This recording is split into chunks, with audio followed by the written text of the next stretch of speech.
Урматтуу менин угармандарым, баардыгыңыздарга жалпы салам. Мен сиздерге кайрылуу жасоону чечтим. Менин эки тарап аттуу чыгармамдын андан аркы өнүгүшү үчүн сиздердин колдооңуздар керек болуп атат. Эгерде сиздер аудио китепти баардык тааныштарыңарга, группаларга жөнөтүп, сунуштап, китеп жөнүндөгү оюңарды айтып, китепти угармандардын, окурмандардын санын болушунча көбөйтүүгө көмөк көрсөтсөңөр, китептин өнүгүүсүнө абдан чоң салым кошкон болот элеңер. Бул китептин жазылыш тарыхы да оңой болгон жок. Жашоо мени да көптөгөн сыноолордон өткөрдү. Мен дайыма эл арасында жашап, элдин турмушун, деги эле бул жашоону ичинен изилдеп жүрдүм. Сайыр тарагандан кийин кескин өзгөргөн жашоонун түпкүргө бара жатканын көрүп, мен бул жашоо менен күрөшүүнү чечтим. Кудай таалам ыйгарган талантымды ошол күрөшкө багыштадым. Менин бул чыгармамды менин бул жашоодогу акыйкатсыздыктар менен болгон күрөшүм катары кабыл алыңыздар.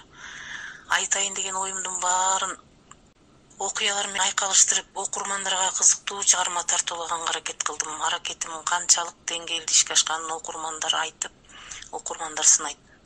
Китепти колдоосун өтүнүп, мен айыл өкмөттөн баштап депутаттарга, азыркы президентке чейин кайрылдым. Бирок мага эч кимиси жооп берген жок. Андан бери дегенде 1 жылдын жүзү өттү. Бул абдан өкүнүчтүү жашоонун чындыгы. Бийликтегилерге адабияттын таптакыр кереги жок болуп калгандай. Бирок мен кол куушуруп токтоп калган жокмун. Болгон мүмкүнчүлүктөрүмдү колдонуп, китептин андан аркы жашоосун улантуусуна шарт түзүп атам. Спонсорлорго сөзүм өткүлүктүү болуш үчүн менин окурмандарым, угармандарым канчалык көп болсо, ошончолук жакшы болот. Ошондуктан мен силерге кайрылып, китеп жөнүндө болушунча көбүрөөк адамдар билишине, угушуна көмөк көрсөтүүңөрдү суранып атам. Биздин мамлекет жалаң эле экономика, коррупция менен алек болуп, адамдардын руханий дүйнөсүн өстүрүүнү ойлобой эле окшойт.